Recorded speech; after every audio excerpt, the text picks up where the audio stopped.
So we're in the kitchen again and we're going to make some potato gnocchi. It's quite a simple dish to make. Potatoes, flour, pinch of salt, some eggs, quite cheap ingredients, but makes an absolutely delicious potato dish. So let's get on.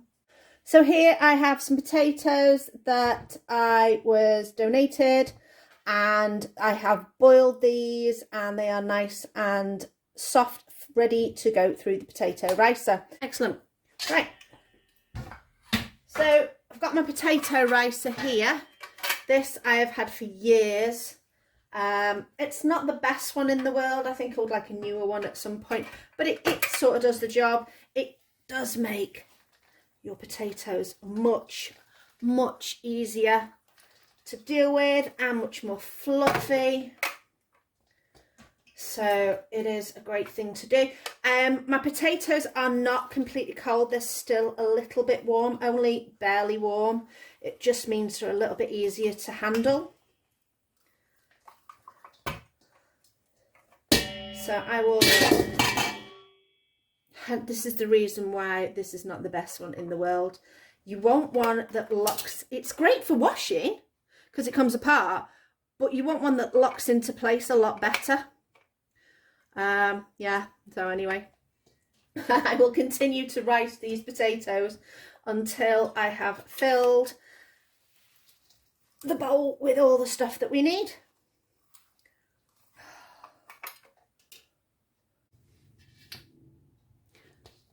So the next thing I'm going to do is I'm going to add a couple of eggs into here. This is something that will help to bring the gnocchi together. I reckon a couple of eggs for this amount should be okay. And we're just going to mix that in. I'll probably use a fork for that.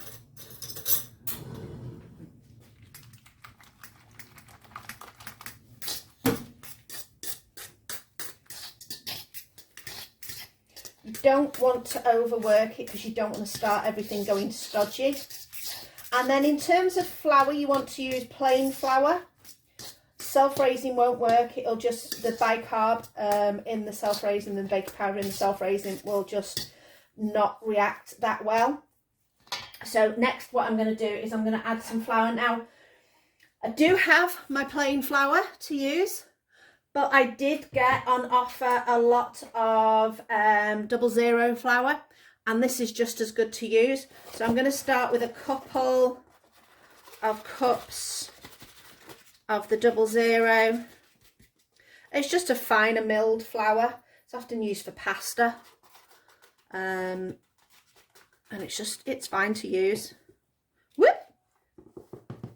And then I'm going to start to mix that in and see where we're up to. Now you will end up adding extra flour to it when you're rolling it out on the counter, so just be aware that you don't want to add too much to it.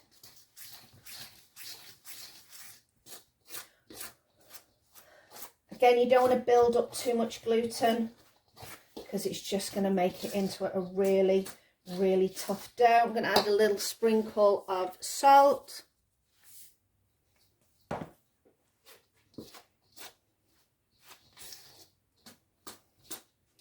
And now is the time to get your hands in.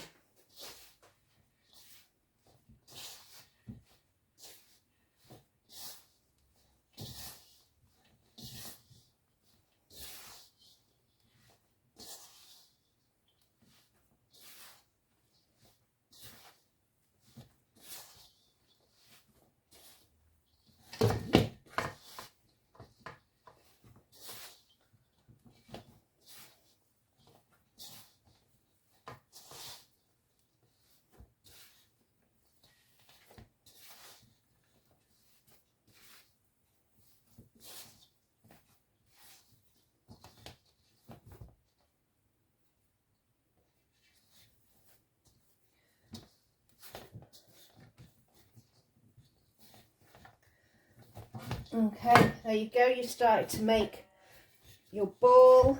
So I'm going to tip it out onto the work surface now.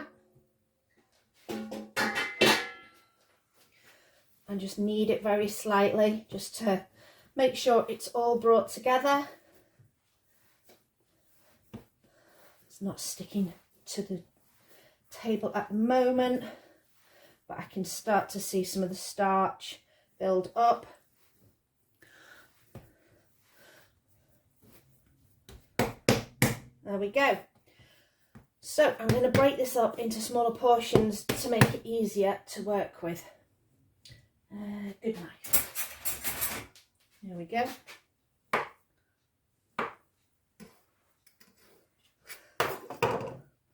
So it's got a really nice texture there. That's really good. So sprinkle a little bit of flour on your work surface. You don't want it too much because you don't want to dry it out. And then you're going to start to get it into a log. Now the size of the log that you want depends on the size of the gnocchi that you want. And I'll probably cut that in half again, just so that we don't end up running out of space on the counter. I don't want my gnocchi too big because it takes a little while. It doesn't take long to cook. It's a few minutes. It's straight into a pan of boiling water. You can cook it in straight into a soup. You just need to wait for the balls to rise, and that shows you that they are ready. So what you want is you want your strips cut like this, and then you are going to just cut and slightly flick. And what you want at this end is plenty of flour for them to sit in, because otherwise they are going to stick to your counter. And that's the last thing you want. Now, most of this flour, when you put them in water, when you are cooking them, will just come off. So what I'm going to do is I'm going to continue to do that, and I'm going to get out a tray, because what I'm going to do with these is I am going to freeze them on a sheet tray, and then I can use whatever portions I want when I need them. So you can see why I wore an apron today. The flour is absolutely everywhere. I'm on my last one. I'll just chop this one up. What you find sometimes is the further you go down your knife, the stickier it gets from the dough, so it doesn't, and I'll show you. So basically it sticks a little bit. So I find if you just give that a bit of a clean, bit of a wipe, or just work your way down the knife, you'll still get your nice gnocchi pieces. Again, toss them in the flour. Now what I've done is I have popped them on this baking tray. I've actually got 2 baking trays going because I made so much, and the reason why I'm being so neat and tidy with them is so you can fit more on, and then I don't have to go to a 3rd tray. So these are going to go into the freezer. Here's my other one. This one's got a little bit more on. So there is quite a lot of gnocchi there. It's quite filling. So, you know, I'm going to say 1, 2, 3, 4, 5, 6, 7, 8, possibly 9 portions of gnocchi there. So that's going to last us a good, so you know, say if we have gnocchi once a month, we're going to have enough for possibly 4.5, 5 months, depending on how many we use. I will say this: when you have finished making your gnocchi and it is frozen, store it in a container, but when you take it out to use it, don't defrost it. Cook it straight from frozen, because it is so sticky. You'll find that the gnocchi will start to stick back together. Or if you're going to defrost it, spread it out on a tray for it to defrost. But personally, I'm just going to chuck them in straight from the freezer, and they should be absolutely fine. I've got my water bubbling and boiling. This is my kale with some lemon zest and lemon juice and some spread, some vegan butter. You can use normal butter, and I am going to go in with our frozen gnocchi that we've made.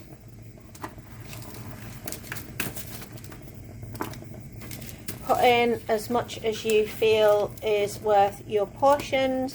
Remember, it's quite filling. We are going to probably cook this and then saute it in this pan as well, which will be delicious. So all you want to do is just keep it on, pop a lid on, and wait for it to rise to the surface, and that will be good to go.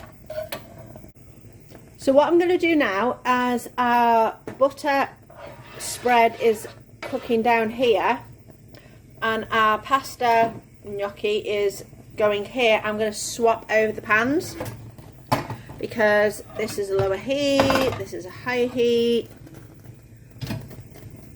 So the gnocchi is going to come out, drain it and toss it in our butter with our kale and lemon juice.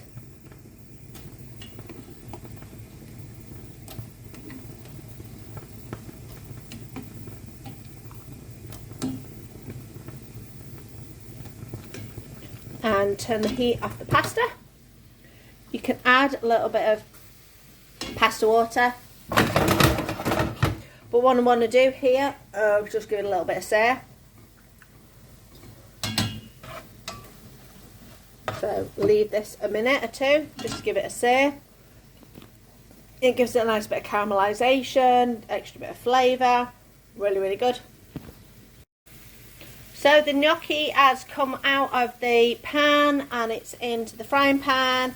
If you want to saute it a little bit more, just add a little bit of like a splash just to get it going. The kale that I've used is cooked down, and this is near enough done.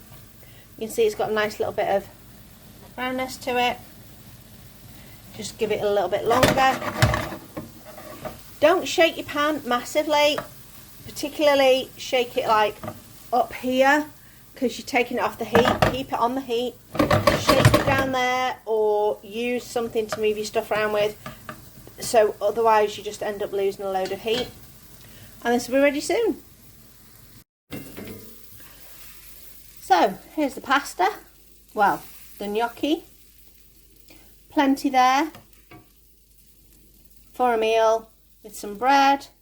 We'll get some salad on there and we'll be good to go.